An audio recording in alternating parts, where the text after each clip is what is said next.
Well, good afternoon, and for the last time in 2025, welcome to Derwent Park as Workington Town bring down the curtain on their home campaign.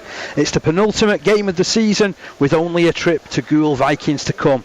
And whilst there is still an outside shot at the Betfred League One title, if Keighley Cougars can win in North Wales, the trophy is set to go to the Crusaders, with second the likely outcome for Town, if they can get the job done today. The planned playoff series involving the top four in League One and the bottom four of the Championship has been scrapped, with both competitions set to merge in 2026. And whilst that move is welcomed by the vast majority of clubs, I do wonder what the thoughts are of the teams now set to lose a couple of home games. I guess that's a discussion for another time. Back to today though, on Workington welcome a Rochdale Hornets side that has missed some key players for extended periods. It took a great second half at the Crown Oil Arena earlier in the year for Town to prove victorious, and Hornets have won all four of their previous six fixtures prior to last weekend's 18-12 reversal to Swinton, and are sure to provide stubborn opposition to a Town side looking to make it 5 wins on the spin. My name's Dave Parkinson, delighted to be alongside, not for the first time this season, by Jordan Weir. How are you doing, Jordan? Yeah, not too bad, mate, although it's been a good few weeks, hasn't it? It has been a good few weeks. The last time was the West Cumbrian derby up at Whitehaven, of course, where Town were plucky enough to pick up the victory on that afternoon, and were very, very good for that victory on that afternoon. And looking forward to it. Obviously, business end of the season, or what really should have been the business end of the season, but we're getting to, as you sort of mentioned or alluded in your build-up, it's sort of coming just to it's almost a fizzle out, isn't it? It's a fizzle out at the end, where there's nothing really to play for now. Obviously, if North Wales, as you'd expect them to, can do the job this afternoon, then we're going into next weekend with absolutely nothing to play for at all apart from pride, which is a bit of a shame, really. And it is, of course, Workington Town up against Rochdale Hornets. Let's run through these two lineups. Starting first of all with the Town side, so it's Zarin Galea at fullback. It's a back line that features Dave Eccleston, Max Clark, Rio Corkill and Levi Atiga.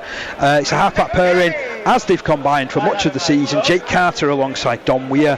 A front row of Ross Ainley, Callum Phillips and Callum Farrer. Back row of Lennon Clark, Mason Luthwaite and Stevie Scoley. And a bench that features Lucas Castle, Jamie Doran, Guy Graham and Jack Stevenson. Cole Walker-Taylor, if needed, is the 18th man this afternoon.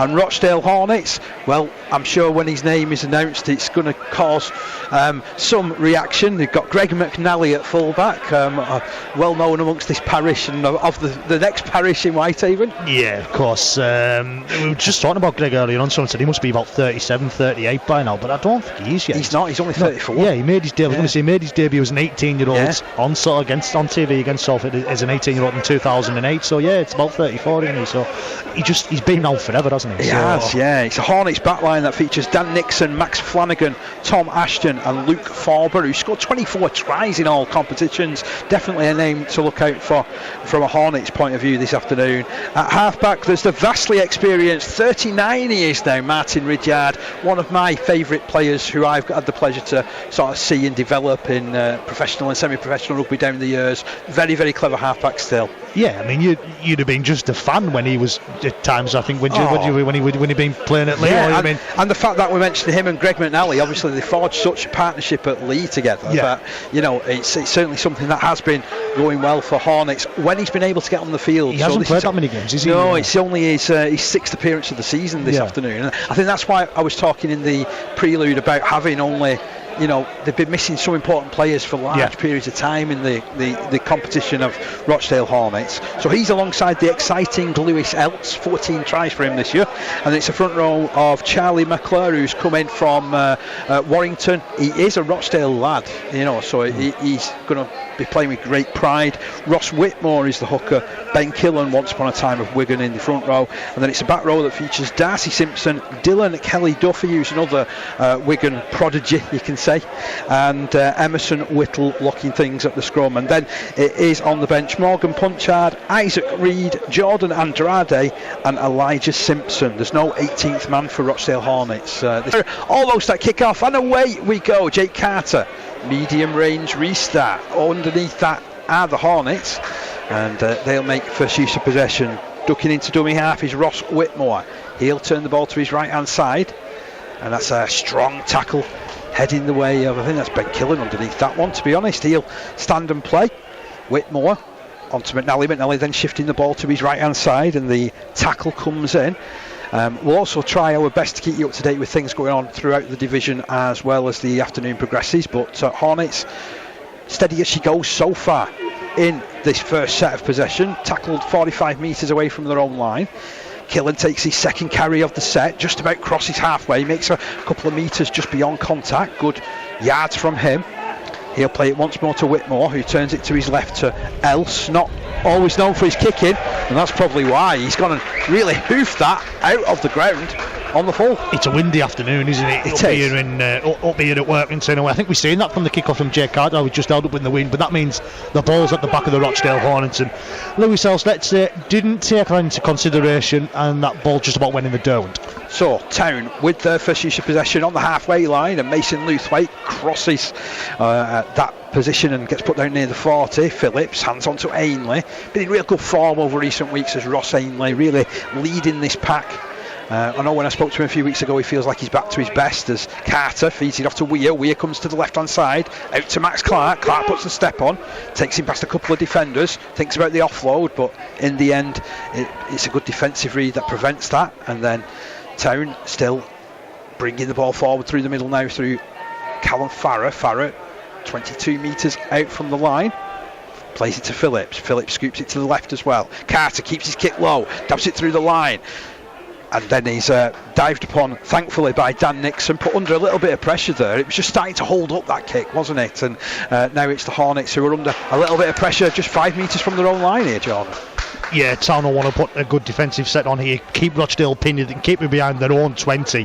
They'll want that, but it's going to take some doing. Tom Ashton, who's a really big man for the centre. Tom Ashton is powerful, taking his side forward here, but Town on top defensively. Yeah, he's like me, to be honest. Tom Ashton is a lather on tour, playing for the Rochdale Hornets side. Prolific try scorer at this sort of level, as well as it's slipped out to Ridyard, who keeps it moving right, and then it's further wide out to Nixon. Nixon trying to duck beneath a couple of challenges, and got to admit one or two of those were riding high, but referee says nothing, and it's the last tackle. They're running it forward. A bit of an advanced kick down the field from Charlie McClure. I'm not sure how much a prop forward should be nominated for kicking duties, and he found Zarin Gallier, who's run the ball near the halfway line on the right hand side. He'll play it about 15 metres in from touch. For me it made it all too easy for him, to be honest. Achiga trying to crash his way beyond the defence. After a quick play of the ball, Weir picks up, feeds it to Corkill. Corkill, big strong run. Been doing that all season. I've been impressed with what I've seen of Rio Corkill this term. 30 metres out from the line, feeding the ball to the right hand side. Looseweight chalks off a further 10, spins forward another couple of metres despite the attentions of Lewis Else. Across from dummy half it goes to Weir in the middle. He runs across left, links with Carter. Carter out to Zarin Gallier. Now Max Clark running, handing the ball on to Dave Eccleston. Has he touched down at the corner? No, he hasn't. The flag is raised. There's a tackle into touch, ends up being a great defensive read, but Town were on the fly there, wasn't they? They really were, and Town on top in these early stages, Dave, with the attacking player, and also defensively as well, limiting Rochdale's yardage and then having to go for them off the cuff final play options. But that's a fantastic defensive read from Dan Nixon. Realised he was 2-on-1 and just waited until Max Clark made that decision. He forced Max Clark into that decision, knew he was 1-on-1 with Eccleston and able to get him into touch on that right hand side. If you are going to get carried into touch though, you want to do it about 2 or 3 metres from the opposition line, and it means that it's hard work really for Rochdale once again. They're still just 15 metres out from their own line midway through this set in possession as Whitmore picks up. Feeds to his left hand side to Whittle. Whittle, one of those underrated League One forwards, always puts a shift in. Whitmore picks up, has a dart. He's replaced Deck O'Donnell once upon a time of this parish in the Rochdale lineup. Kick comes in to end the set, much better kick. Bounces past Zarin Gallier, who has to retreat all the way back to his own line before picking up. And then he starts the counter attack down that left hand side of the field. Good kick return as well. Gets on the edge of that 20 metre line, plays it quickly. Carter infield to Eccleston. Always good value in backfield is Eccleston for really getting a side out of trouble. Quick play the ball. Phillips uses that left hand side, uses Lennon Clark. Clark, been impressed with him as well. 7th game for Town on loan from Hull. Phillips skirts over the halfway line. Another dart forward from the hooker. Weir appealing for a quicker play of the ball, turns the ball to his right hand side. Ainley straightforward carry, Tell you what though, it doesn't make it any easier when you've got 3 players in front of you, and he still makes metres. He'll play it on the 30 metre line. It comes to the left hand side, kick comes in from Carter, very measured. Oh, it bounced in front of Dan Nixon. It took a real dive to the floor, didn't it? And he got a hand to it, and as a result it's a knock on. It was a devilish kick to deal with. I think he's a little bit hardly done to that. I think it just come off his shoulder, but more than in play for it. But like you say, that just died at the last minute in front of Dan Nixon, and it's took an awkward bounce. He hasn't been able to recapture himself, and trying to be looking to take full advantage. And I don't know if the wind still has picked that up at the last minute, and then it's just, like you say, it's a really windy afternoon. It's against Workington Town in these early stages, so they're running into the wind, but they're using it to their advantage at the minute, Dave. If not, Jake Carter will want to bottle that. They brought it down this right hand side. It's gone through into the arms of Levi Atiga, who's about 11 metres away from the line, plays it to Weir. Weir turns it to his left hand side, looking for the run of Mason Luthwaite, he's put down right on that line, just a couple of metres short, just to the right hand side of the post. The trees are swaying in the background, this breeze certainly contesting things as Weir finds Carter. Carter puts the step on, straightens up now, going for the post, just tackled directly in front of them, again just a couple of metres short. Phillips is scanning, uses his right side, uses Stevie Scoley twisting over. Oh, he's got the ball down. He hadn't scored before today, and he scored his first try of the season in the penultimate league game of the year, and that was just Stevie Scoley personified. He's faced with 3 defenders in front of him, and he somehow found a way through. What a way to get off the nudie in the final home game of the season in his testimonial year as right, so he'll be happy he's got over on the right hand side. But fantastic work from Workington Town. They've took advantage of that header, that unfortunate header from Dan Nixon, but then just then again took full advantage, gone to this right hand side, and there was 4 around Stevie Scoley, but no one were going to stop him. The Workington Town captain spun out to the tackle, put the ball down. Town good for the 4-0 lead. Ends up being a costly error, unfortunately, for Dan Nixon. Stevie Scoley's not bothered about that though. As you mentioned, he's got off that nudie run, and as a result, Workington Town lead by 4 points to 0. Number 10, Stevie Scoley. I wasn't going to argue with Gary Short. It's rude to speak over Gary Short, you know, he's a legend here up here at Workington Town, but that's a start that John Tigoli would have wanted. His sides look good in attack, look good in defence, have forced a couple of poor final play options from Rochdale, and have now got over in the early stages for the opening 4 points. Make that 6. Yeah, Carter makes it 6 from the boot, and it's a good start this for Workington. What has sort of like caught my attention as well is the attention to detail in the defence as well, because they've pinned Rochdale inside their own 20 when there has been this turnover, so they're already on the back foot, aren't they? And then imagine that'll have come in from John Tigoli, that he's realised it's a windy afternoon, he realised the kicking game could come into it. They're going to have the wind at the backs as well, so this opening 5 or 10 minutes of line speed's been really, really good from Town. They've got up in the faces of Rochdale and not allowed them to utilise the wind at the backs and get that extra, yard or two, or any sort of kicking game in. Only that one real kick that's come in from Rijad that did test that in Galea, but he was there. He was blocking off the potential 40-20. He took a nice bounce. He took a bounce where he had to deal with, but then he's returned that with interest. He's made 15-20 yards, 15-20 metres on that. So yeah, I can't see. There's nothing negative to say about Workington Town at the moment, which is the way John Tigoli will want to keep it. Max Flanagan gets us back underway for the Hornets. He's been a find for them this season. Scored plenty of points as Farah brings it right from the back of the sticks and runs it almost 20 metres out from his line. Ainley follows up. I know you had the pleasure of watching Ross Ainley for some time at Whitehaven. He's a real top forward at this sort of level, isn't he? Yeah, he really is. Felt his way into professional rugby league in his first sort of season at Whitehaven, but then swept up at the end of season awards evening last year, picking up 5 awards, and it was a real disappointment not to be able to keep him at Whitehaven following the difficulties that it had. But he's had another fantastic season through here at Derwent Park, continuing still to learn his trade at this level. And a second fantastic run of the set as well. Kick comes in at the end of it. It's stabbed into the corner, picked up by Forber. You don't want to kick the ball down his way too often, but then maybe Mason Luthwaite is showing just who's boss in defence. He's picked him up, driven him back 5 metres, and as a result it's Ashton again. Heavily upended there, to be honest. 3 into the stop for Town. It's just unstinting at the moment, this defensive effort. Not many do that to Tom Ashton. No. Even Nixon is held just 30 metres out from his own line in centre field. Rochdale Hornets picked up a dummy up by Whitmore, and again the defence is controlling. Mason Lewthwaite turning, killing on his back, and Whittle running that short line at the side of the play of the ball. They're going to have to kick from inside their own half once more.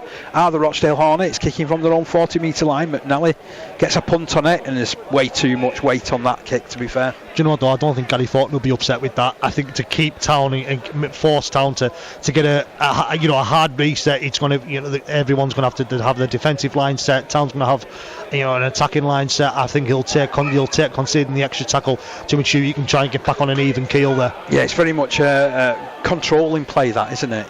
So you get an element of being able to try and gain some control in this game that they haven't had a lot of, to be fair. As Atiga breaks through the line, he's got over the 40, over halfway. He's still going over the 40 in the Rochdale Hornets half the field. Quick play the ball as well. Phillips picks up, sends it right to Weir. Weir onto Zarin Gillier. Gillier just stopped inside that 20-metre mark. He'll play to Corkill. Corkill turns the ball into Phillips. Phillips dummies, then hands it on to Scully. Straightforward drive from the skipper again to the 10-metre mark. Phillips out of dummy half, across to Weir on the left. He keeps it moving, out to Carter. Carter flicks the ball out. Oh, there's a stepping run coming in. It's another try for Town. Superb stepping run there coming in from Lennon Clark. I was speaking to him a little bit earlier, and I said to him, you're my sort of back row forward, because you just graft and graft and graft. But we saw a bit of attacking flair from him there with the stepping run. Yeah, with the step from Lennon Clark, but don't take anything away from Lennon Clark, but that all starts with that break from Levi Atiga. You can see why there's plenty of reported interest in clubs higher up in the championship that have been interested in Levi Atiga. Had a struggle at the start of the season, didn't he? He didn't really find his try and score on form early doors, but ever since he got his first try, which I remember rightly coming the Cumbrian derby on Good Friday, down in this right hand side corner, ever since then he's been in top form as Levi Atiga, and he's just broken through there. He's had the Rochdale defences at 6 and 7s. They've never had the chance to recover, Dave, and then that final effort from Lennon Clark in that right hand side, in the left hand side, just with the sidestep, can see why he's come through that structure at Hull and why they're rating really highly at Hull, being able to step back inside and get the ball down.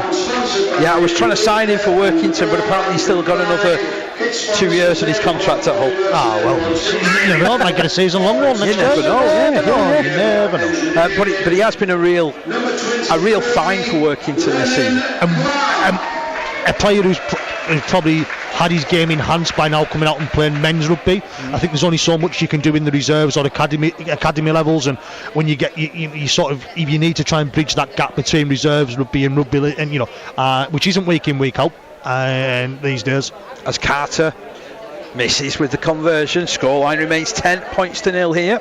League One has become a real that bridging gap in the last few seasons, even bottom end of the championship, of players coming out of these Super League academies reserves where they're not getting games week in week out, and there's a lot to discuss about that as well. You could, but you know what, it sounds like we should do a podcast over the close season.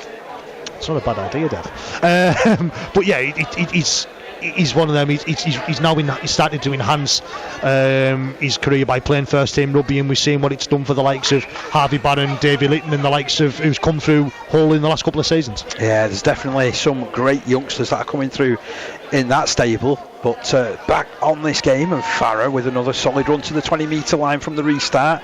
Loose weight on this right side. Oh, and they've massed up in defence. This time they managed to bring him to the deck. Ashton and Else combining there to bring the big second rower down. Weir pops the ball up looking for Ainley. Ainley makes a couple of metres beyond contact, but it's some stern tackling there from Dylan Kelly Duffy. Ball played just outside the 30-metre line for Town, inside their own half, putting some air in it down the left-hand side. Running chance for Zarin Gillier. Gillier handing on for Dave Eccleston. He's speeding it down the wing, gets the ball in field. He's juggled but taken, and then juggled again. And Phillips is going over under the post. Little handy ball onto him by Dom Weir. That was clinical attack down the left-hand side. Brilliant attack from Workington Town. Setting the build-up, Dave. Both of these sides like playing rugby league. They like throwing the ball about. Champagne rugby league from Workington Town. Back-to-back tries.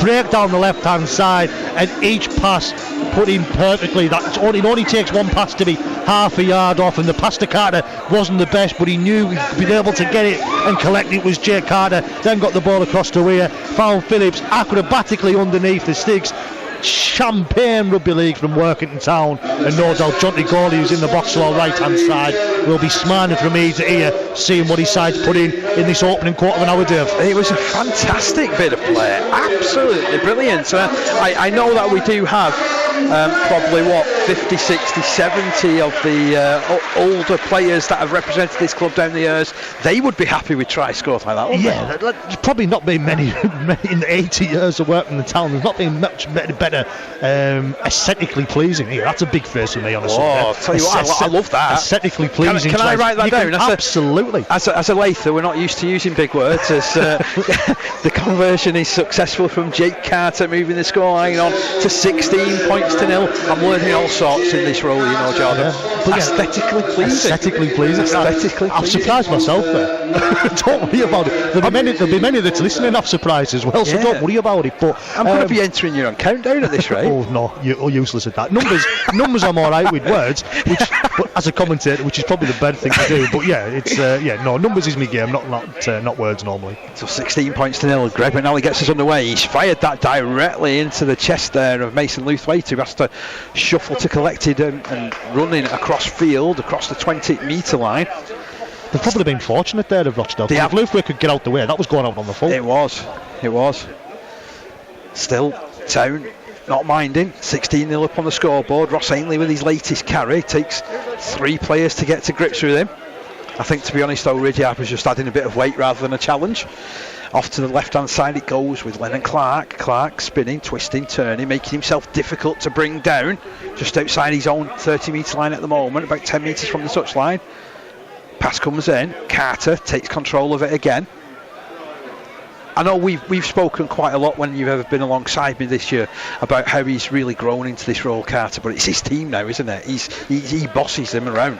Yeah, and exactly what he would have wanted coming into this team, which he come in later in pre-season, of course, so it might have taken him a little bit longer to get his stamp on this team than what he would have wanted, but he's really stepped up as Jake Carter, found that role as a starting halfback, which is not to be able to lead his team around, and he's looking ever more confident for it. That was a class kick on the last tackle, by the way, from Don Weir down this right-hand side, and we were saying that there was an outside chance if Keighley could come up with a result at Crusaders that it might go to the last weekend and Town could still be chasing a championship. I don't think that's happening, Jordan. It's 30 points to 0 there at the moment. That's not happening unless Keighley perform a miracle turnaround, which they almost did up here a couple of weeks ago. They turned it round, so if they can perform a miracle turnaround once again, maybe so, but seems like North Wales are going to have that title wrapped up this afternoon. Hornets still in possession, 40 metres from their own line. Quick play the ball from Dylan Kelly-Duffy. Else runs to the right, links with Ridyard, then it's quickly swept out to over on that far side Darcy Simpson plays the ball just over the halfway line. That's a hit and hope kick really from Greg McNally. Zaringlia comes for it, comfortable take from him, he steps Nixon, steps again, goes forward, big carry from him. He's 25 out from his own line. Referee wants him to play it quickly. Ball in field now, looking for the running of Eccleston. Eccleston finds his front quickly. He'll look to play his ball to Phillips. Phillips spins it to the left. Oh, good run from Clark. Skip past the defender there like he wasn't there. Isaac Reed being caught all ends up. Here's a Tiger. Again, running forward, picking 7 or 8 metres up down the middle. Phillips on the front foot, feeds it to Lennon Clark. Clark riding the challenge. Thought of an offload. Then I think got told by Max Clark to stick hold of it. Tackled on the 30-metre line. Last tackle signal. Kick comes in from Carter. Comes off the side of the boot. Ridyard's back there to collect it. Not sure what he was doing in that position, but I'm sure he doesn't mind, and I don't know whether he'll appreciate the contact though inside his own 10.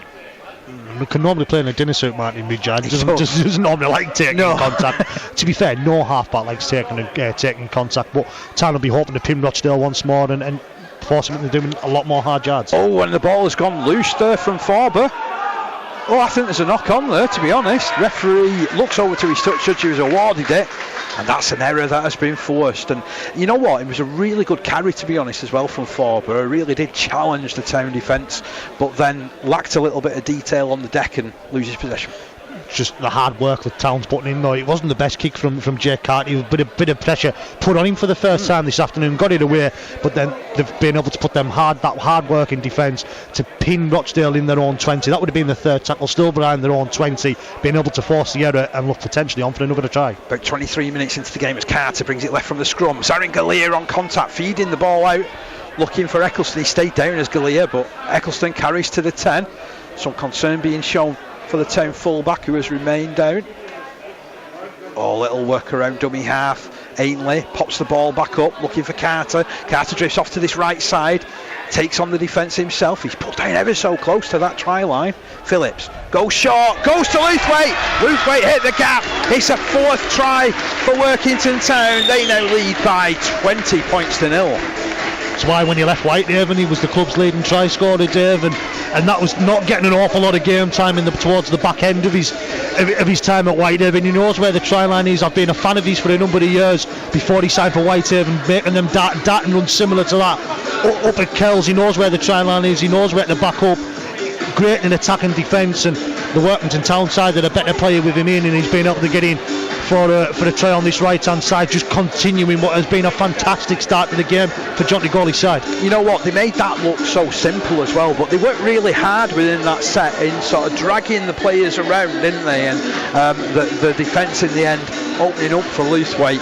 Doesn't need asking twice, as you mentioned. He's got a knack for scoring tries, hasn't he, that fella? He really has, but I'm more surprised at the lack of defence from Rochdale. It was when Whitehaven had played them, and many listeners go, why do you keep mentioning Whitehaven? It's because I've seen most of the teams this season, but because I've seen Rochdale before Whitehaven went and scored 32 points against them, and this is going to sort of counteract maybe trying what I'm trying to say. Yeah. But prior to that, they'd played Goole and Newcastle. Okay. And they've conceded 0 points. Yeah. So they've showed they've got a good defensive effort there in front of them, and for them to concede 22 points in the what it should be 22 points in the opening 25 minutes, I don't know if it's just poor defence from Rochdale or whether it's been... That one was just converted by Carter. They all count though. They all count.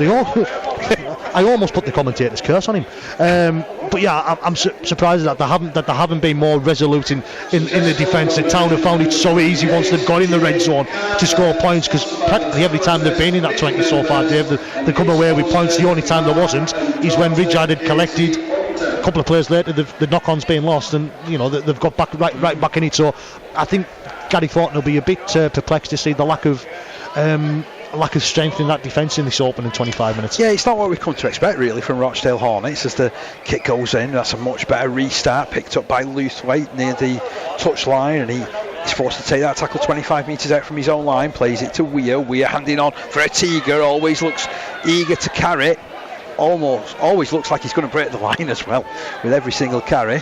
Phillips hands on right to Corkill. That's great work. Knew that the defence was retreating, and Corkill has made a free 20 metres there to go over the halfway line. Plays it to Phillips. Phillips stutters, then passes for Scully.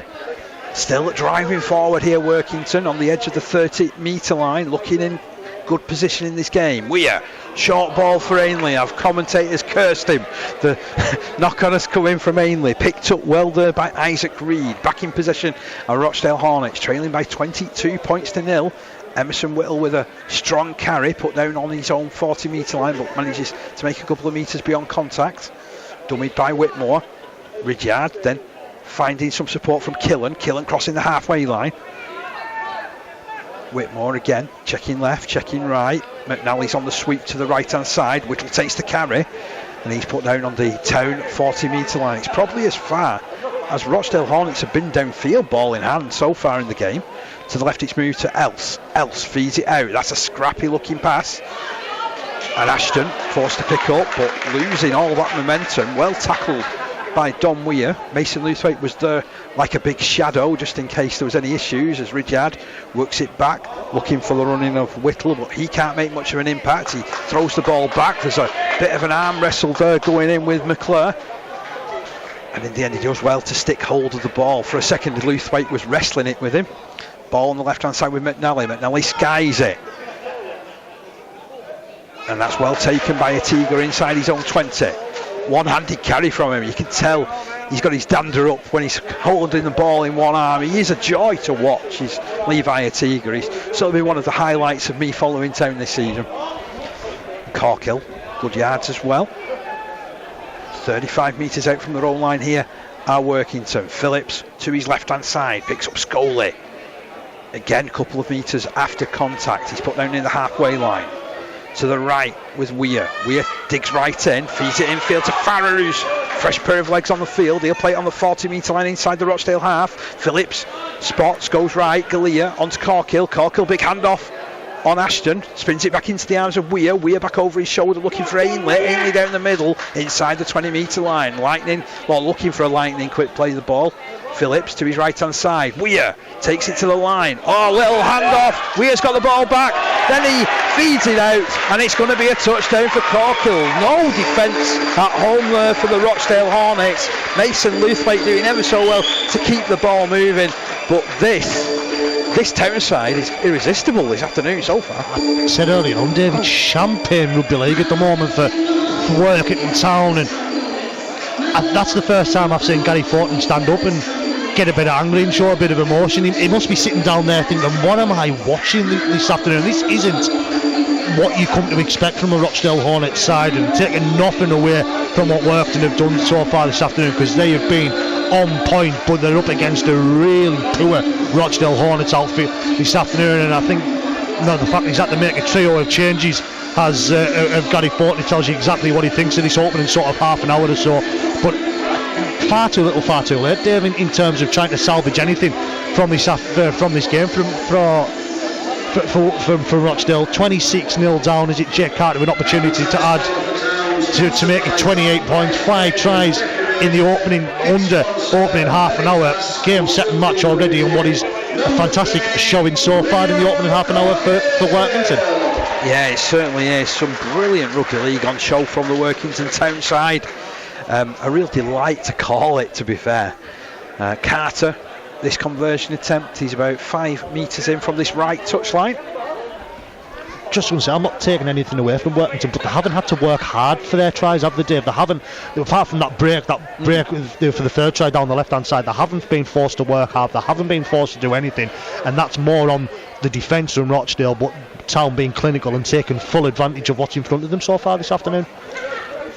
There's an old saying in rugby league, isn't there? You can only play what's in front of you. Carter didn't really get anywhere near with that particular strike, so the scoreline remains 26 points to 0. There was a bit of wind there, but I think he was expecting that wind to catch that ball an awful lot earlier than what it did, and it just didn't catch it at all. I don't know whether the gust had just the gust had come down. We've got the flags on our right hand side, obviously we've got the trees all the way around. We can see it is a really gusty afternoon here at Derwin Park, but not being able to take advantage of that, although I can feel the breeze picking up again now, so it's maybe just been a drop in the gust slightly, which has caught Jake Carter out there. Yeah, certainly whistling through the stands is that breeze, to be honest. So back on the halfway line, we've said it quite a lot, but Rochdale Hornets getting us underway.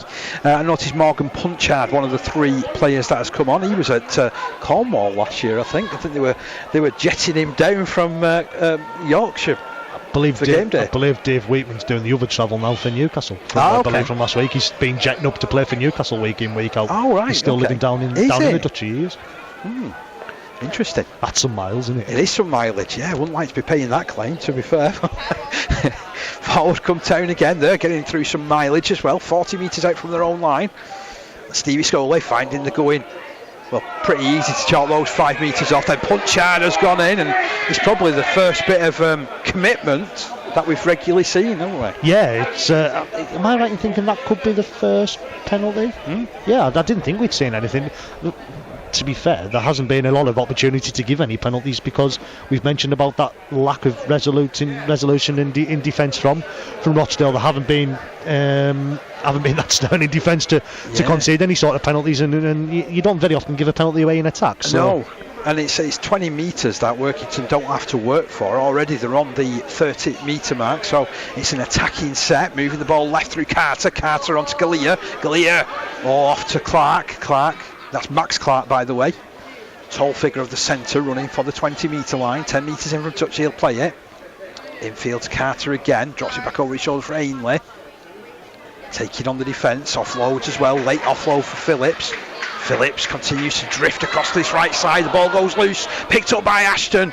And that really is the first error in attack that I can certainly recall from a Workington point of view.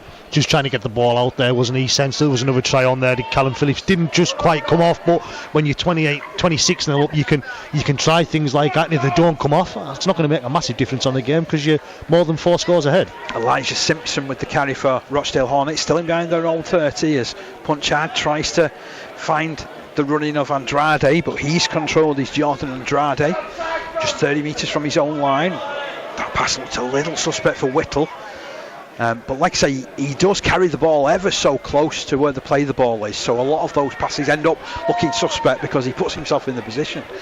Plays the ball, Punchard to his right to Andrade, who opens it up to Ridyard out to McNally keeps it moving all the way out to that right hand side. Tackle comes in though.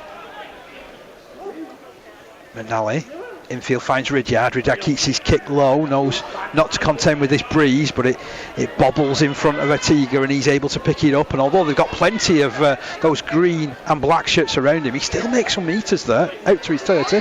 Not many put Emerson Whittle on the backside, do they? He's been fetching the ball forward, so yeah, great running there from Levi Atiga, and Town now only making their first interchanges of the afternoon, half an hour gone, just shows you what an easy afternoon in attack it's been so far for Town. They haven't had to make any changes until this point. Yeah, and a couple of substitutions made now. Stevenson and Castle going on the field. Castle opening the ball out to Carter. Carter stepping his way through. McNally's forced to make a tackle inside his own 30-metre line. Last tackle signalled here of this current set for the Workington Town side. Off to the right-hand side with Weir. Weir dabs it into the backfield. Stevenson's chasing after this one with great aplomb, but it's picked up by Forber. Forber starts to counter-attack. Slips the tackle with Mason Luthwaite, who looked very frustrated there. And then Ashton will follow up on the next play. Good yards from Ashton. Again, such a big physical specimen playing out in the centres for Rochdale Hornets. Infield with Nixon. Still Hornets trail by 26 points to nil. Nixon is going nowhere. 25 out from his own line. Tackled as Punchard. Passes to no one in particular out to the right. Ridyard has to shuffle across to collect. Then drops the ball off. Looking for some running out there. But the challenge is a good one. Just still inside their own 30-metre line here are the Rochdale Hornets. Whittle, another loose pass. Else skirting around the edge of the defence. He's done really well here as Else. Tackled by Corkill. That was a real physical tackle. He's gone a bit high there. Perhaps should have lowered his sights somewhat. He's only a small man though, is Lewis Else, so you'd have to lower them quite a bit. But yeah, great work from Lewis Else. But what had come from a poor attacking play from Rochdale initially, and it's just Else that have been able to pick that ball up and try and do something individual to try and spark this Rochdale side into life, and they'll be looking to try and get something on the board before half time and try and spark a mini revival for them, even if it's just to reduce the deficit in this game, Dave. Whittle driving forward just over the 40-metre line inside the Town half. Punchard moving into dummy half. Stevenson slowing the play the ball down and being allowed to get away with it as the ball shipped left to Else to McNally. Oh, that's almost intercepted by Atiga, but he goes into the arms of Forber on the wing and he's tackled. Referee will wipe the tackle count down. 25 metres out from the line, Hornets. I think this is officially the furthest that they've been forward down the field in this game. There's Andrade all wrapped up in the middle of that field. Scully and Stevenson with the double tackle. Punchard runs out to the right, links with Ridyard. He pops it up looking for Isaac Reed. He's inside the 20-metre line.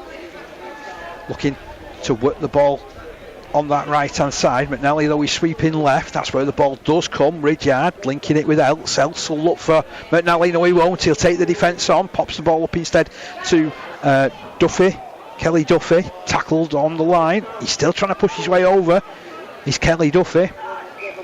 He's held up by the Town defence back to the 10-metre line where the tackle count will resume.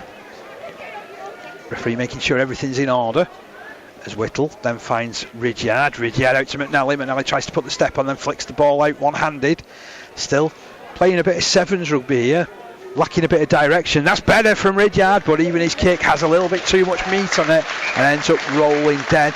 But at least that was a bit positive, that set. It's the first time we've seen any sort of attacking flair from Rochdale this afternoon, and we mentioned in the build before the game both sides like to play, they both like to, and Rochdale showed that there. They were shifting it from left to right. You mentioned a bit of sevens rugby. They were trying to utilise a gap. A fantastic defence from Town. Stood up, didn't force up, didn't jump out the line, forced Rochdale to do something. Ball's gone dead, and we've got a 7-tackle set now. Yes, they have, and Atiga with that first carry, and already he's chalked off 12 metres. We'll play it to Doran. On to Max Clark. Clark drifted all the way infield from his centre position to take that carry. Despite the attentions of Whittle, he'll stand and play it. Oh, that's a good carry. Straight forward hit up there from Stevenson. Not too sure about Punchard dropping on him like he did, but he's got away with it. Working the ball left at Workington. Lennon Clark trying to punch a hole in that defence. Succeeded a couple of times already in getting the nose through on that side of Workington. Now Scoley spins, twists. Looks like he's enjoying himself out there, doesn't he, Stevie Scoley? Up to the 30. Doran will move it left again, looking for Carter. Carter angle kick back towards the middle. Zarangalia's after this one. Oh, they'll bounce up for him. And the Maltese Express has scored again. Superb try. No fullback at home from Rochdale. Jay Carter, perfect game management, looked up, spotted that, noticed McNally shouldn't be where he was behind the defensive line. Zadangalia spotted that as well, and as soon as that kick come off the right boot of Jay Carter, left boot of Jay Carter of course, put the kick in and able to just, he bounced and he bounced kindly for Zadangalia, bounced up into the hands of the Maltese international in both codes of course, and being able to put the ball down just to the left hand side of the post. 30 points the gap now for Workington Town against this Rochdale side, and even when they've had to come from 80 metres, Dave, they've been able to get in that left hand side corner, just showing they're happy scoring tries from anywhere on the field this afternoon. Yeah, and that was a different constructed try, wasn't it? And as you mentioned, McNally was a little out of position, and Zarangalia certainly beating the whole Rochdale defence for pace there in running on. 10th try of the season for him. It's been a good year for Zarin. Yeah, it doesn't surprise me at all, and no doubt Workington Town will really want him in that number one shirt next year. Yet again, a lot of reported interest in, from clubs higher up, and if they can keep him in the blue and white next season, they've done very well. Well, Workington Town to keep the Maltese man, because like I said, there's plenty of interest around him, and when you're scoring in 10 tries, got the pace that he has, got the ball control that he has, you can really understand why there's plenty of other clubs around rugby league wanting to chase his signature. So Jake Carter looking for goal number 4. In he steps. No doubt with that one. 32 points to 0 in favour of Workington Town. Well, I can certainly say, Dave, this wasn't the game I was expecting to see this afternoon. I expected to see a close game, but against with two really, really good rugby league sides. And so far this afternoon, I've only seen one, and that Workington Town, I can't say they've got all of them's been 10 out of 10 so far. There's only been that one error, hasn't there? Close where ball had come back looking for Rossi Ainley. There's been that one error, and speaking in my experience and speaking to John Goalie, we know what sort of he looks for, and errors is one thing that he really focuses on, and to only get one in attack out there this afternoon is when the wind's not in their favour in this first half is something he'll be massively happy with. Tell you what, Lewthwaite is patrolling this touchline like he's a boundary fielder in cricket. He's up and down, he's making sure that ball doesn't find the touchline despite the multiple attempts from the Rochdale side from kickoff. Did ever so well there. Stevenson now in possession for the Town side. A bit of forceful challenges coming in there from Whittle in particular. Here they come again to Workington though, rolled into the backfield. Here's Castle, rise to challenge a Punchard. Rise to challenge a couple of others. He's still picking up some metres there. He plays it just inside his own 40. Doran to his left, to Carter. Carter from Zarangalia almost breaks the line, still manages to stick hold of the ball. Last tackle in this set. Doran kicks forward, looks up, sees that McNally's a little bit short, and it's going to be left to Forber to pick up and try and get Rochdale out of trouble. but I don't think anything will save them in this game. No, nothing will save them at the moment. Zaringli nearly through there. Fantastic work it was from Elijah Simpson just to capture him at the last moment. Otherwise, Town were through again and potentially in for to make it a nearly 40-point game, Dave. But yeah, fantastic recovery there from Elijah Simpson. But yeah, they're a long way off in this game at Rochdale at the moment. Still 32 points to nil in favour of Workington as Andrade tackled inside his own 30-metre line for Rochdale Hornets. Really struggling to make any sort of impact on this game of the Hornets. Ball played out to the right. Ridiaki to Reed slipping the ball further wide. Tackling is tenacious from Town though. Wow, there's a bit of iteration there, wasn't there? Tackling tenacious from Town. Well, Poitner didn't know it. Off to the left it's with Elson, McNally, and then here is Ashton. Good tackling there though from Weir. He was nearly bounced off at one stage, but stuck hold. Despite that raised forearm from Ton Ashton, and that's what the couple in front of us, the ex-players in front of us, weren't the happiest with. Els kicking forward. Oh, and then it's a bit of a fumble from Atiga, but he does well to retrieve it. Then slips the ball out, looking for the running of Eccleston. Referee has spotted a forward pass though. Really, it shouldn't have been thrown. It shouldn't have been, but I think it's the confidence flowing through Town at the moment that they feel confident enough that potentially that there was 4 or 5 players around them there that they think, well, there's going to be gaps elsewhere, and that's what Atiga thought. And in the end, it's come to nothing. It's probably the only second header we've seen from Workington in this half, Dave. But what a half it's been for John Gawley's side. Oh, what a brilliant half it's been. 6 tries Workington have blasted through for. The first of those came after 10 minutes. Stevie Scoley with his very first try of the season. That came after an error from Dan Nixon. Then there was the Atiga run, which led to the ball being fed over to the left-hand side, and it was Lennon Clark who ended up touching down, and that was unconverted. 10 points nil at that stage, and then it got even better a couple of minutes later.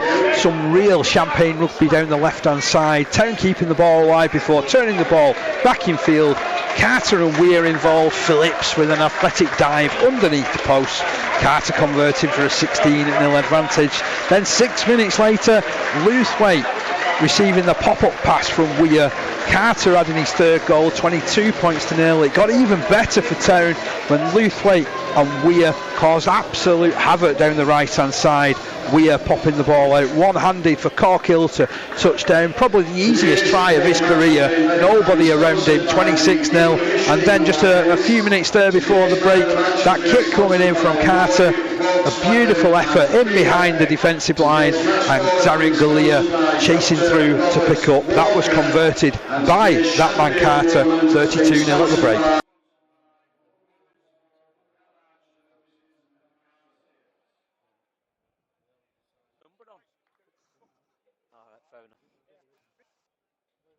So we've been joined by both our sides on the field. It's got to be Morgan Punchard to get us back underway. Referee making sure there's enough room and no one's offside as the kickoff comes in. It hangs in the air, taken by Carter. Carter's lost the ball. Oh, and that wasn't the start to the second half that anybody was looking for. Certainly not of a blue and white Workington Town persuasion. Similar kick-off to what we saw in the first half though, where it's just held up in the wind. Rochdale able to take advantage on that occasion with the tackle coming in. Was it Forber? Sorry, it's Dan Nixon. Tackle coming in from Nixon using his speed to get to Carter, knowing the ball had held up in the air and forcing the error. So Town scored 32 points in the first half. Rochdale hoping they can do the same in the second. Don't be saying stuff like that, John. I don't think my heart could take it, to be fair, as Els goes down the right hand side from the scrum, feeds the ball off to that right to Darcy Simpson. Simpson tackled 10 metres in from the touchline. He'll play this to Punchard. Punchard has Els for company. Into the middle he runs. Drops it back for Andrade. Andrade, big charge inside the 10 he goes.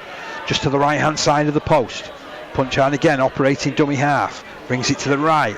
Ridyard, short ball, looking for Isaac Reed. Isaac Reed just pushed back in the field of play. There's a good 4 Town defenders on him there. Is there a gap elsewhere for Rochdale Hornets to work? Punchard will try and find it. He finds Ridyard. Ridyard will spin it left, looking for Whittle. Whittle out to Els. Els with his footwork again. Feeds out to McNally. McNally further wide. Tackle comes in on 4, but it was a crunching one from Levi Atiga. He's going to concede a penalty. Rochdale Hornets will continue this pressure at the start of the second half. And this is what we expect to see from Rochdale, and what we expected to see in the first half. Them happy to shift the ball from right to left and be on the front foot in attack. We didn't see it at all in the first half. Look to put pressure on the Town defence, and we're back underway. They certainly are, and it's Elijah Simpson with the carry into the midfield. 12 metres out from the try line.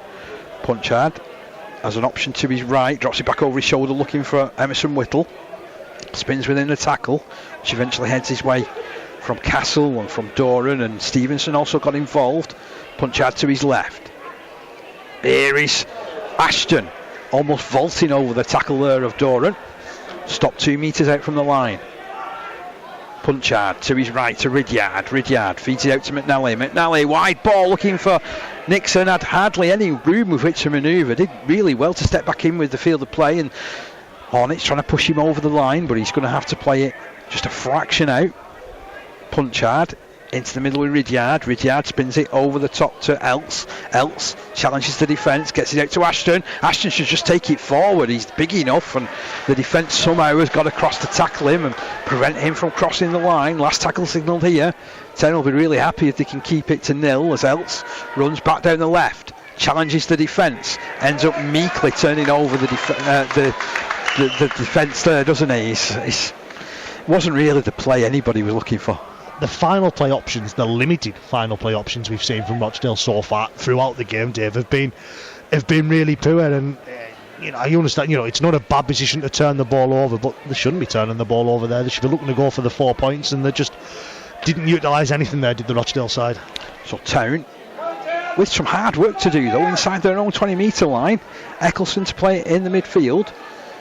Doran to his left for Scully. Scully drives forward. 15 out from his own line now. It is nice to see this Rochdale Hornets side putting a bit of pressure on. Carter kicks Town out of trouble. That's a huge kick. A 20-40 even. Oh, even better, yeah. Yeah, that's a super kick that from Carter.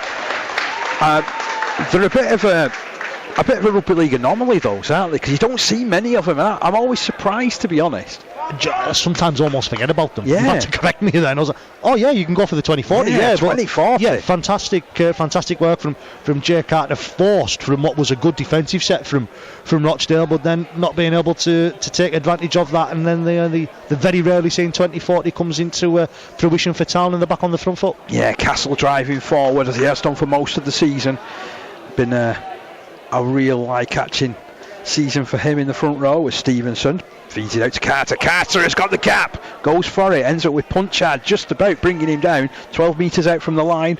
Just to the left-hand side of the post. Plays it to Doran. Doran lines it up for Scully. Scully hands it on. Here's Stevenson. He's ever so close to the line. It's a good job McNally dropped on him. Just prevented him from reaching out. Doran will move this ball right. Scully puts the brakes on. Goes back to the left. Offloads. Doran comes out to this left-hand side, keeps his kick low. It's been dived upon well by the Rochdale Hornets side, and they're back in possession 5 metres from their own line. Punchard, is there two of him out there? Because he seemed to be appearing in the middle defensively and then fielded the kick. Gets himself everywhere. Did really well. Punchard, yeah, done well. I think that ball should have gone right from Stevie Scully. They had an overlap on that right-hand side. Workington elected to come back inside, and probably wasn't the player that anyone was expecting in blue and white out there. We're sounding a bit like Obi-Wan Kenobi on the commentary this afternoon, aren't we? That wasn't the play that we're looking for. A message from the dark side. It is Rochdale Hornets. You get everything on these sort of commentaries. You get, that's even worse from you, Jordan, to be honest. Yeah. Here we are online for BBC Radio Cumbria via the app, via the BBC Sports website, and smart devices as well, as Ashton spins within the challenge. He's bringing the ball forward beyond his own 40-metre line. Real battling run, but he's on the last tackle. It's going to be turnover, and not for the first time they've come up with a terrible option on the last. Well, that's at least 4 I can think of. Wow. That immediately spring to mind of poor final play options from the Hornets this afternoon. They just haven't been at home at all this afternoon of the Rochdale Hornets, and them final play options have been really poor, and just allowing Town yardage they really shouldn't be getting by turning the ball over rather than putting the kick in. And Weir just works it back for Stevenson. He's caught well by Punchard again. We're 6 minutes inside the second half. Ball we're played in the middle of the field. Off to Scully to the left. He'll keep it moving to Carter. Carter back over his shoulder, looking for Lennon Clark. Bounces through Punchard on this occasion. Doesn't give up though. Does the replacement hooker and comes in with a half stop. Eventually the tackle is completed, however, by Emerson Whittle. Forward charges Stevenson again to get inside the 20 on the right hand side. Galea moves into dummy half. What havoc can they cause now? Weir on the right, short ball, it's put down. I think that was put down by the Hornets defence though, was it? Yeah, it looked to me it's come off the hand of Tom Ashton, and there should be a head and feed to Workington Town. He couldn't resist, could he, Ashton, there? I don't think about snaking the arm out. But no, it's real to have come off a Town hand in the end. Well, unusual call that. Referee Kevin Miller, I will always say, he's a lot closer than we. He's a lot closer than we are to the action, but from what we've seen, it just come off the hand of Tom Ashton, and whether it come off a hand initially to go towards Ashton, we couldn't see from here, but Rochdale's got some hard work to do. Town will be looking to put some defence on top. So the scrum is fed by Rochdale Hornets. Punchard sends it to the left hand side looking for Forber. They kept a close eye on him this afternoon, tackled inside his own 20. He'll play it. McNally moves the ball in field. And then that's a run, I think, from I think it was Darcy Simpson on that side. Across it comes. Elijah Simpson popping up through the middle, 25 metres out from his own line. Punchard looks up from dummy half, puts it right to Andrade. Andrade tries to put the step on, actually. Tell you what, there's some nifty footwork from a big fella, man. Yeah, he's a big fella as well, isn't he, Jordan Andrade? He had spells in a Keithley shirt where he was really positive in, and seems to have picked up a knock to his shoulder though as the Rochdale man. Tell you what, there's a moustache that's appeared on Martin Ridyard. They didn't spot it in the first half because he was too busy passing the ball out, and the kick comes in from McNally. It dies in the breeze, it's bouncing back, it's anybody's. It's bounced the way of Stevie Scoley. He couldn't believe he's got it, and he's bursting over the 40, and he's passed the ball on to Zarin Galea. Galea 30 out from the line. He just sort of looked up there and gone, how's this ended up in my hands as Stevie Scoley? But he'll take advantage of that, and it just shows how strong the wind is. That it went 15-20 metres, but then he blew back 15-20 metres. Kick comes in from Carter, there's no one at home at the back, and Nixon just ends up watching the ball go dead. It's going to be a tap back on the 20 metre line. McNally was down in the backfield receiving just a touch of attention. Bit of concern shown for him, but he's managed to get up as McNally and get back in position. Meanwhile, here's Forber on the tap, picking up about 7-8 metres. We'll play this to Punchard. Emerson Whittle been ploughing a lone furrow forward a lot of this game, I think, as Whittle in the middle of that field for Rochdale Hornets. Ball comes right with Ridyard, hands it on to Reed. Reed keeps it moving. Good tackle coming in there, and Darcy Simpson who plays it back towards Ridyard. It goes, hands on for Elijah Simpson, put down on the halfway line, controlled though, he's on his back, eventually finds his front and will play it. Whittle opening play out to Elts. Good ball from him. Speeding through then was Elijah Simpson. Now stepping forward is Elts. Good skipping run forward as well to get just towards the 20 metre line. Last tackle signal here for Rochdale Hornets. It's definitely been an improvement this second half for them as Andrade finds Ridyard. Ridyard dummies, brings it all the way out to the right, slides a kick through, and then it's well pouched there from Eccleston, who's allowed to pick up and go again. Makes it as far as his own 10 before playing the ball 5 metres in from touch. Max Clark with work to do. Rides the first challenge. Sorry, Guy Graham just being introduced first time this afternoon into the second half, replacing Stevie Scoley. Hell of a stint from Scoley. It is. It's a super stint. He's done 50 minutes there as Stevie Scoley, unstinting until that point. Town still on their own 20 metre line.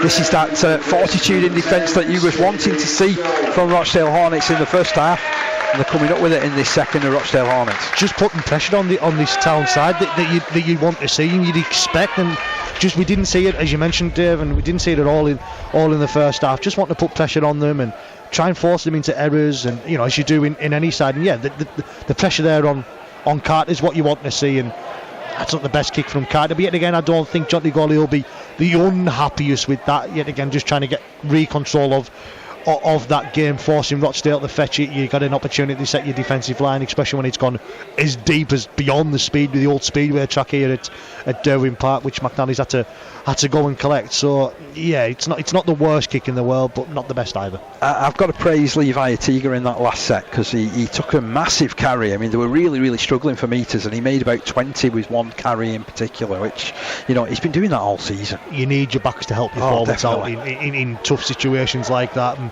you know, when the Rochdale defence was certainly on top in that set, he's been able to come through there as a Tiger and help his side out. Ashton rolled on his back. He's 45 metres out from his own line. Punchard moves it right to Elts. Elts lines it up for Ridyard. Ridyard throws a couple of dummies, feeds it out to McNally. McNally just stepping in and out of the defence ever so slightly, getting put down on the 40 metre line, about 10 metres in from touch. Referee tells him to play it. He was playing for the penalty there as Ridyard feeds the ball to Whittle. As I say, I'm just impressed with Whittle as well, with his general workload as Punchard picks up. Looks for the running of Elts again. Elts feeds it back over his shoulder. Is that man Dylan Kelly Duffy, causing a little bit of consternation in the middle there. Plays it on the edge of the 20 metre line for Rochdale Hornets. Ball comes to the right to Ridyard. Ridyard out to Isaac Reed. Well controlled there by Carter. Had to be strong in defence. Helped out by Lennon Clark. Was put down on the 10 metre line. Last tackle. Punchard ducks out of dummy half. He's then lost the ball under the pressure there of Jake Carter, but again it's a seemingly poor option on the last tackle.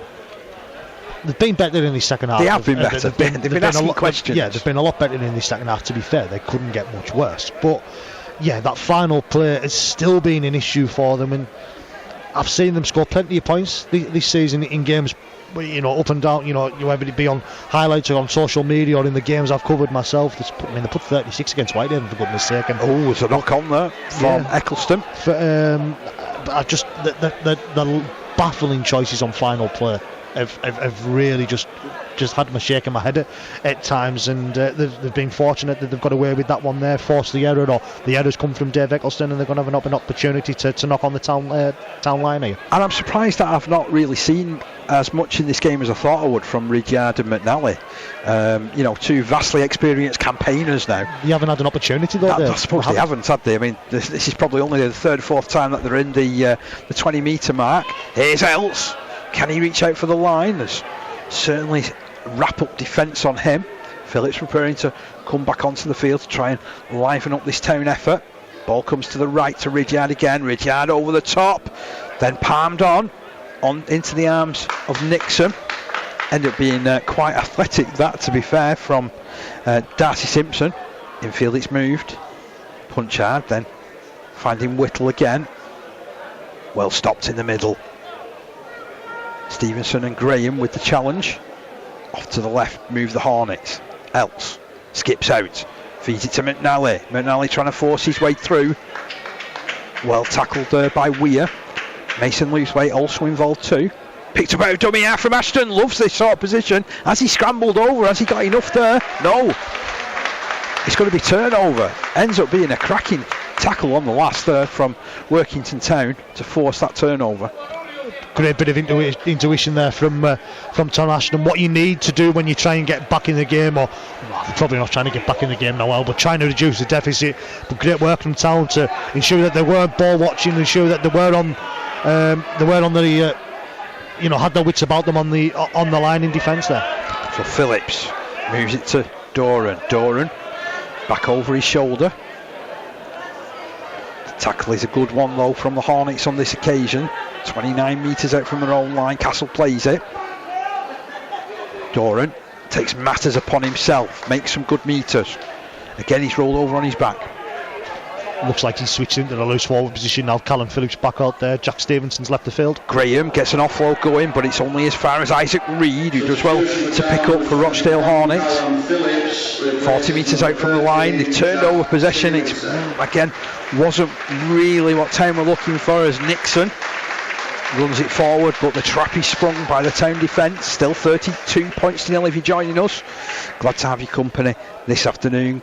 Online coverage for BBC Radio Cumbria via the sports app and the website, and also via smart devices. Infield it's moved from Hornets to Andrade. sets his stall for the 20-metre line, just about makes that mark before playing the ball. Punch hard to his right. Whittle gets rid of it to Ridyard, back over his shoulder for Reed.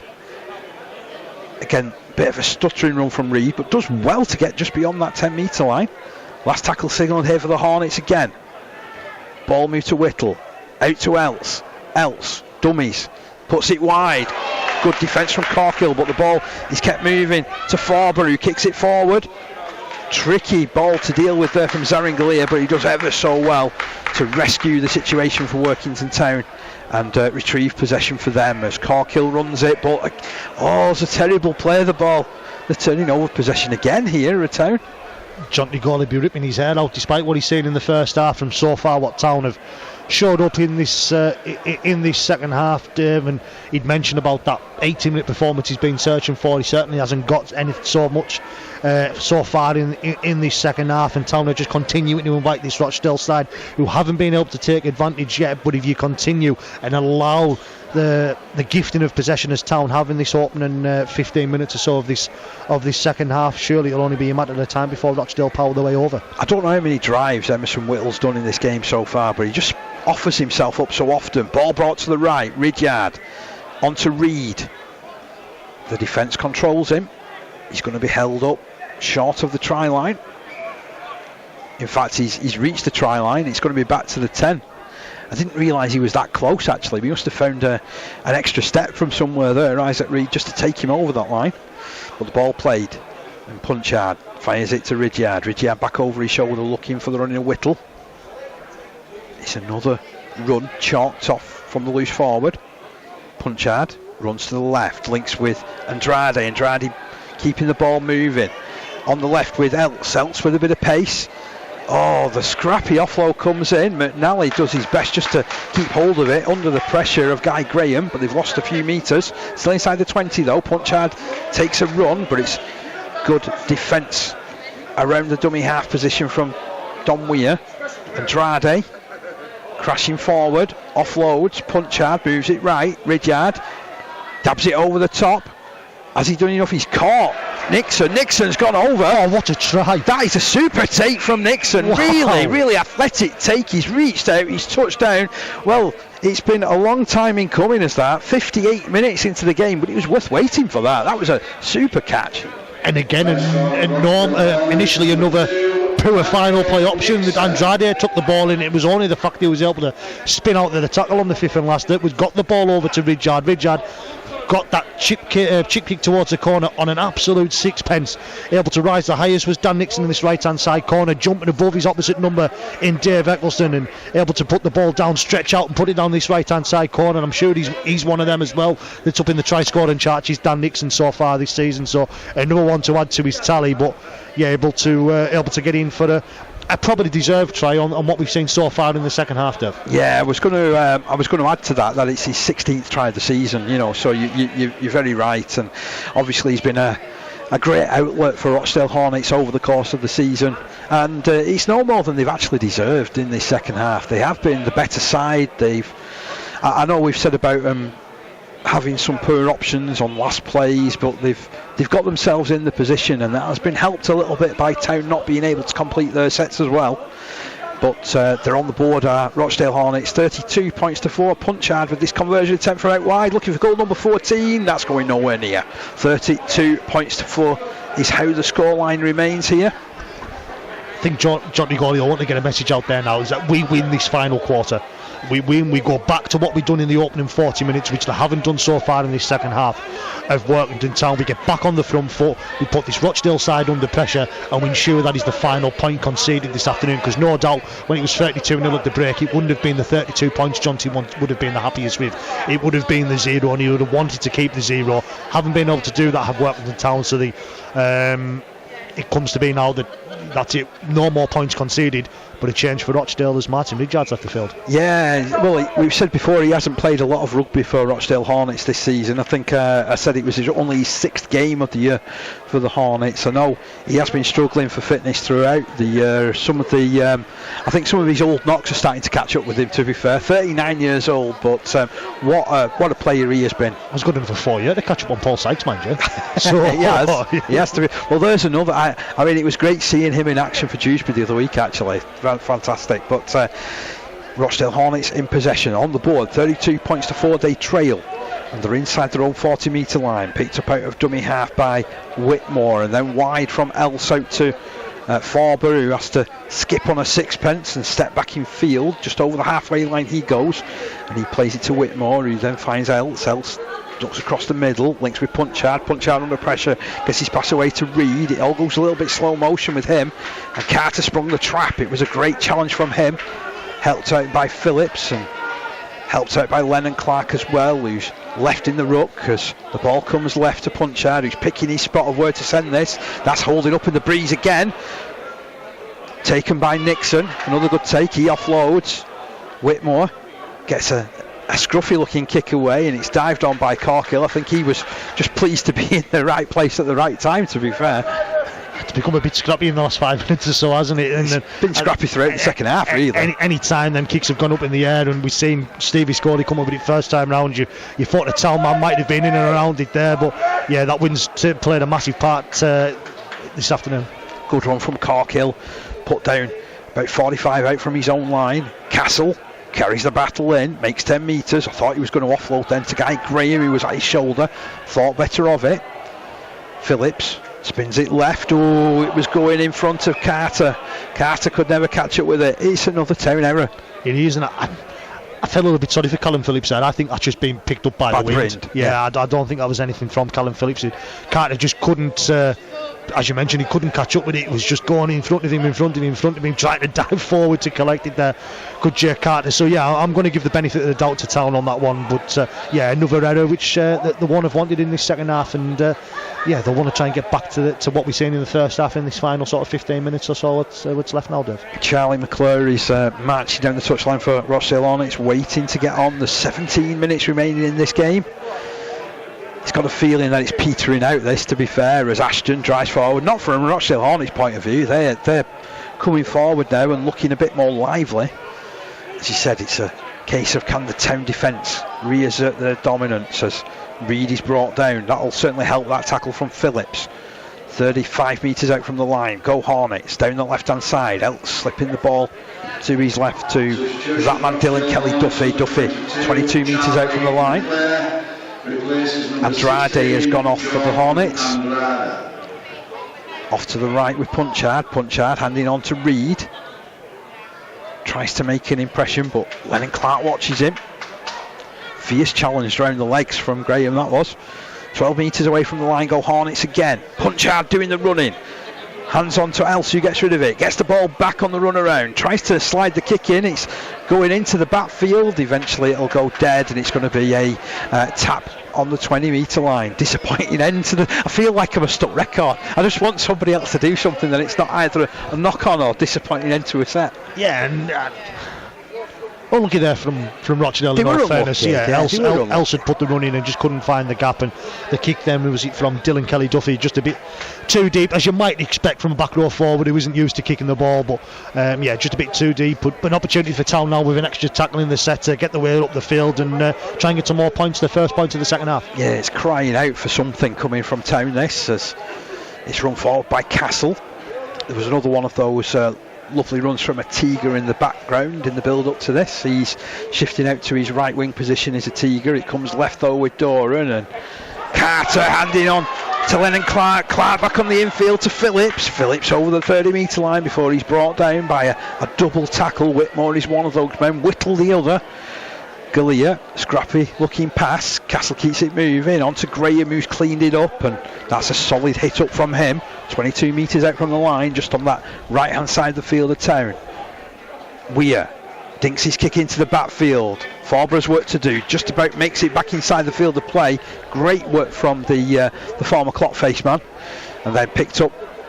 And a really good run forward, that, from Greg McNally. It certainly was. Just to confirm, League One has their champions this afternoon. North Wales have won in a Colwyn-based scoreless second half as a penalty here committed by Town. They scored the second half from North Wales, but Keighley only scored 10 in the second half.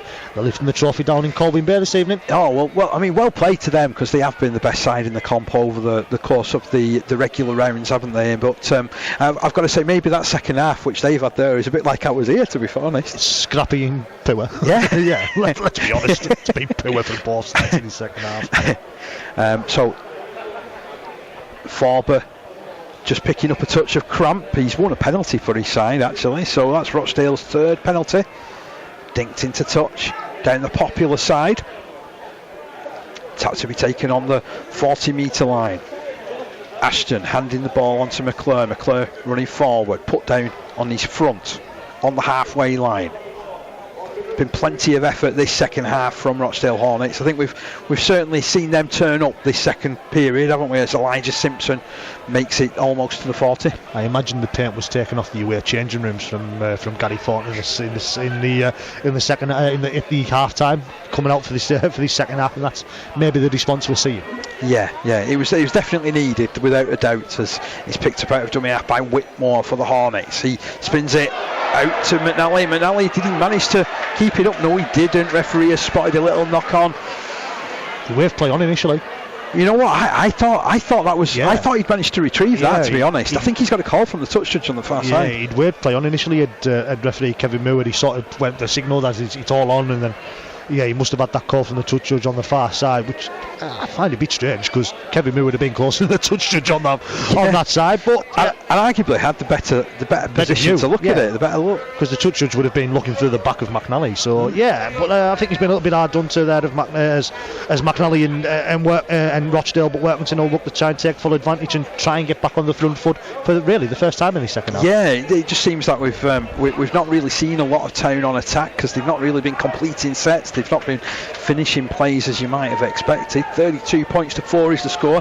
Looks like it's still going to be a comfortable victory for Workington, but I just get the feeling it could have been so much more. We saw all the champagne stuff in the first half, and then the fizzes just go out of the game. Champagne's gone flat. I was waiting for you to follow up there, Jordan, and you did. I like it. Got to keep ourselves out in the second half, because he's entertaining at the minute, is he? Out of dummy half goes Jamie Doran. Still inside his own half. Phillips picks up, turns it right. Oh, here's Mason Lewthwaite on the charge again off that little popped up pass from Weir. The two of them have a real connection from the amateur days at Kells. Weir takes over again into the arms of Graham. Set himself, knew he was going to get hit there by McClure. Last tackle signal here. Ball move left. Doran gets it back on the infield. Has that been touched? Yes, it has. Zarin Galea has it. They're on the start of the set of 6 again. Galea, who's like a little cartoon character. Legs going 10 to a dozen. Handoffs coming in. Like Roadrunner there, wasn't he? Inside the 20 he goes. Here's Phillips running from dummy half. Oh, what's this? Incorrect play of the ball. Incorrect play of the ball. It's the second one from Zarin Galea, that in the game. He cuts a frustrated figure. And it's more possession to Rochdale Hornets. And it's another set of 6 that Town haven't completed. It's another error. But, which is something I've been marking in the first half, how Jonty Gawley has his KPIs, and it's something I learned obviously down the road about what he what he likes and what he doesn't like, and what he wants to focus on, and he'll have seen a lot of what he doesn't like. However, he will like that tackle, ball and all tackle from Guy Graham. Fantastic effort from the Scottish international. Yeah, and Ashton looked really tired and fed up after getting up after that one. It was a big shot on him. Still, Hornets 22 out from their own line. Whitmore has spotted a gap in backfield. He's running for it, pops the ball up. It's gone to a Town hand, managed to be retrieved by Phillips. Phillips stepping back in field. He's another one who's looking like a cartoon character, flicking the ball back to Zarin Galea just to straighten up the move. Hey, it's just lads, out there at the moment. Do whatever you want. Do what you want, lads. Pass the ball to each other. Do what you want. Results pretty much finished. Season's done with. Nothing left to play for. Let's crack on and do what we want to do. We're seeing Ross Ainley go back out there. Castle replaced. Lennon Clark to play it inside the 20-metre line. Infield it's moved. And then Weir keeps it moving out to Galea. Galea kicking for the corner. Kicking for a Tiger. Oh, it's been picked up there by Forber. Where did he pop up from? It looked like there was only one winner to that race, and then Forber just appeared to pick it up, and it's going to be a dropout from under the post. Yeah, great work there from Town, and great great vision from Zaningalia to realise that opportunity was on, that Forber was up, who was expecting the pass over the top rather than the kick towards the corner. He hadn't dropped back in any way, and great kick from the Maltese man, but able to deal with it there with Rochdale, and look to go short. I don't think that's gone 10. That's not gone 10. He's bouncing back inside the in-goal area. That's where it's retrieved by Forber. Should be a penalty.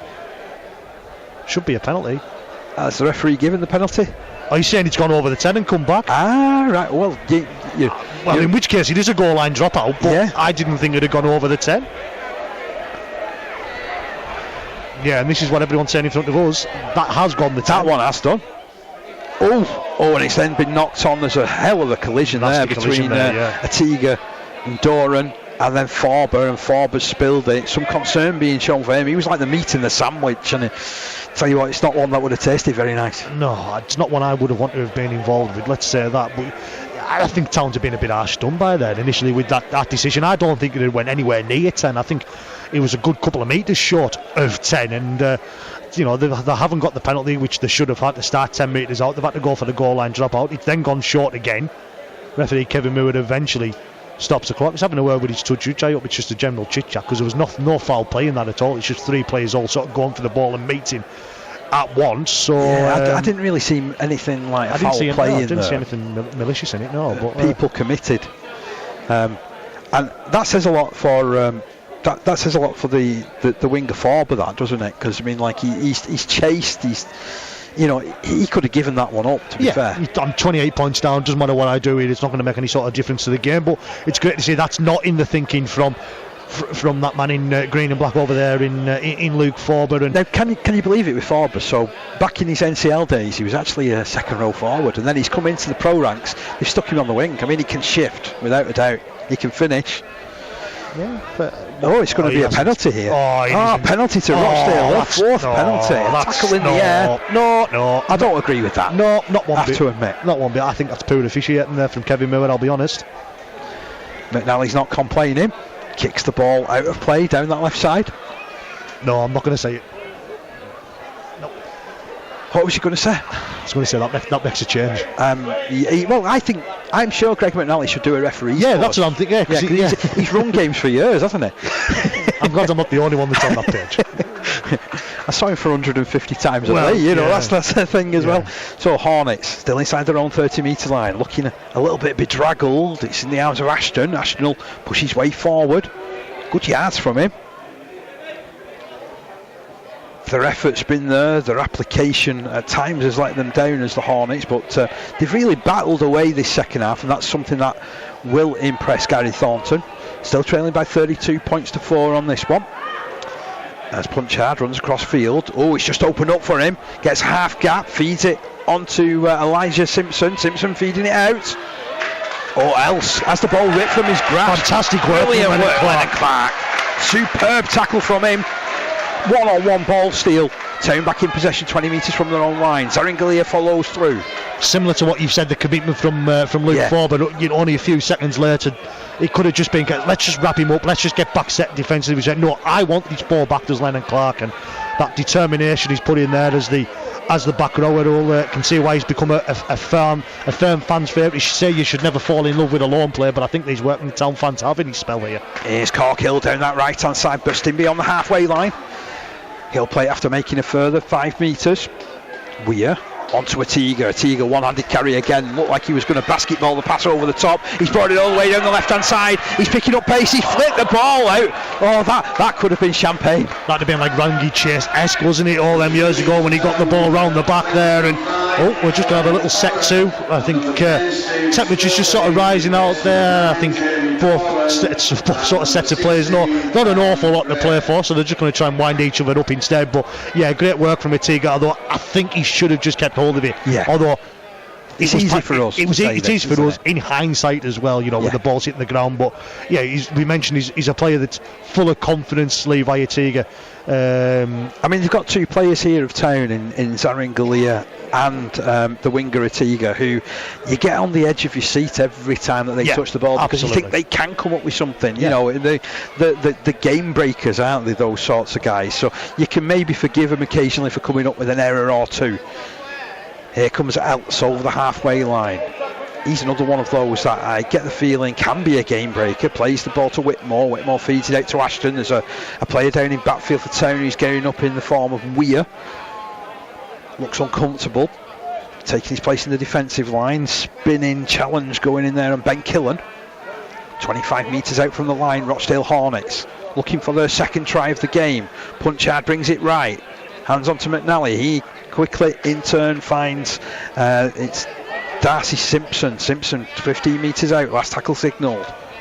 Punchard puts this ball up in the air on the right. So that's taken in by Nixon again. Feeds the ball back. Oh, it's been knocked on in the backfield as far as Rochdale Hornets are concerned. It was one bounce too many for Darcy Simpson to be able to cope with, really, as far as the Hornets were going about the business.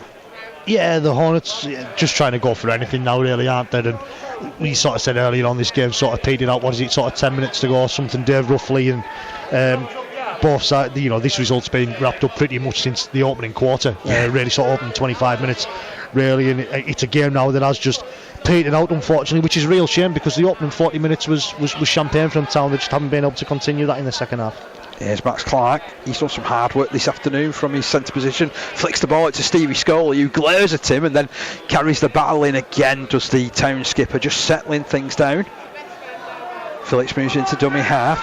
Weir points out something in the defensive line. They take it down that channel in the form of Farrer. Phillips again, looking round. Continue to come forward here to Workington Town. Midway between the 40 and halfway, still inside their own half the field. Stevie Scully over the halfway line, as he has done so often in these past 10 years for Town. Last tackle signal, ball on the left with Carter. He really does sky this one.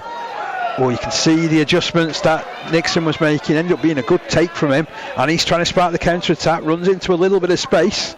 Oh, and then loses the ball on contact. Picked up by Phillips. Phillips to his right to Corkill. Corkill's 10 metres out from the line before the tackle comes in. He'll play this ball to Phillips. Phillips wide to Weir. Weir out to Atiga. Atiga right over the top of Forber. And then he tried the Hollywood pass.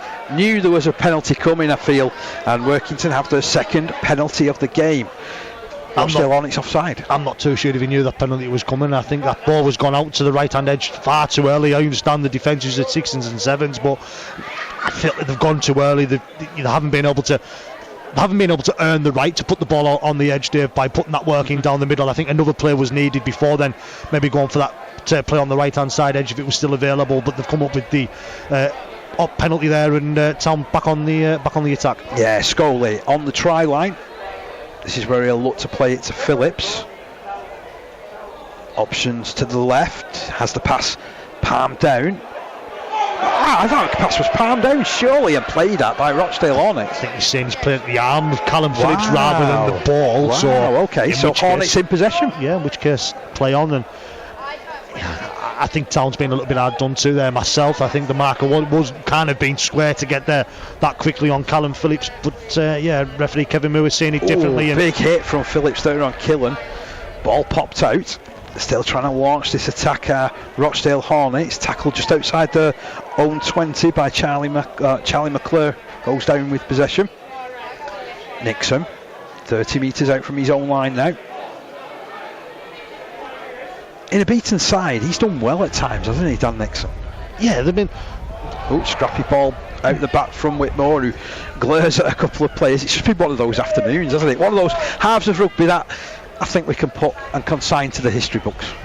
Yeah, Rochdale haven't been that bad, I don't think. I just think Town were a lot better, especially in the first half. Caught the breeze again as that kick. Gone to ground. I think it's saying it's come off the hands of Max Clark first. This could be a Rochdale ball. Has it gone with the 5 and last? He's gone with the 5 and last. His signals weren't exactly the clearest initially from referee Kevin Moore. He's a bit late on his signals, isn't he? Which is why sometimes we're a little bit hesitant on what he's actually giving. Yeah. But it's going to be Town that have the ball back here, and surely that they've got to try and get something through their efforts in this second half of Town, because they want to send their fans on happier than what they're already going to be. Into the last 3 or 4 minutes of the game.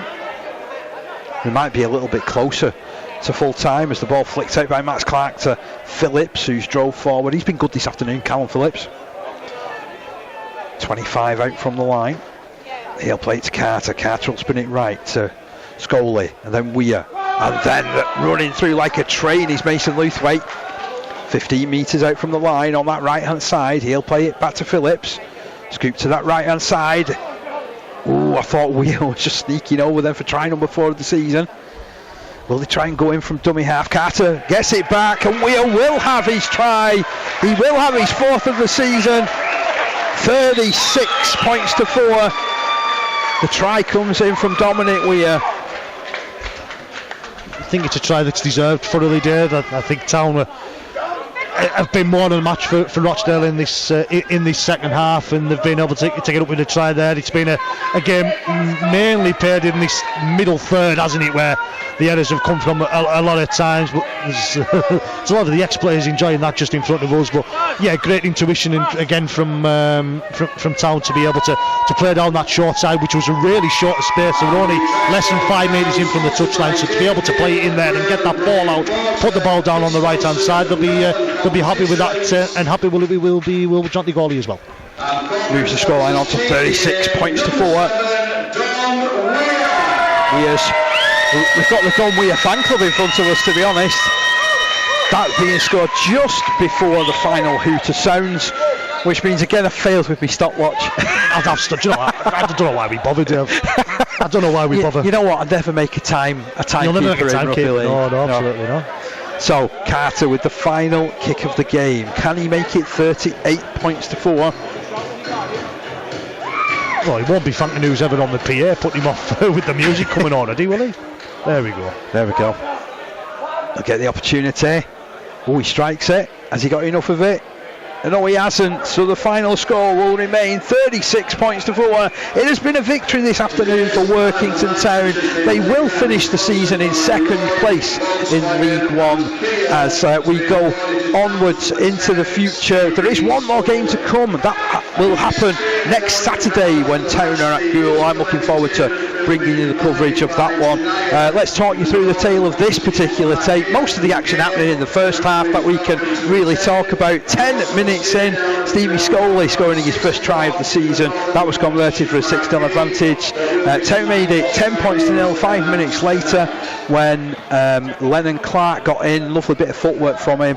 And then just a couple of minutes after that, there was Champagne rugby down the left hand side. The ball came back in field. Carter and Weir combining to get Phillips over for an athletic dive under the post. Carter converted for 16 points to 0, and then Luthwaite, he got over himself, fed by Weir down this right hand side. That was converted for 22 points to 0. Then it was Luthwaite and Weir combining on the right again. The ball being popped out by Weir at the last minute for Corkhill to touchdown. 26 points to 0. Just a couple of minutes out from the break, Galea got his try as well, his 10th of the season. It was a beautiful kick into the backfield from Carter, who also converted. 32-0. We thought that the Champagne would be continue to flow in the second half. Instead it was put on ice, and it was more Rochdale Hornets who had a big effort. They got themselves on the board just before the hour. A Martin Ridyard kick, finding an athletic catch from Nixon, touching down at the corner. It went unconverted by Punchard. 32 points to 4. And then just before the end, we got a little bit excited. Don Weir being able to get through after that ball came to him from Carter. It was unconverted.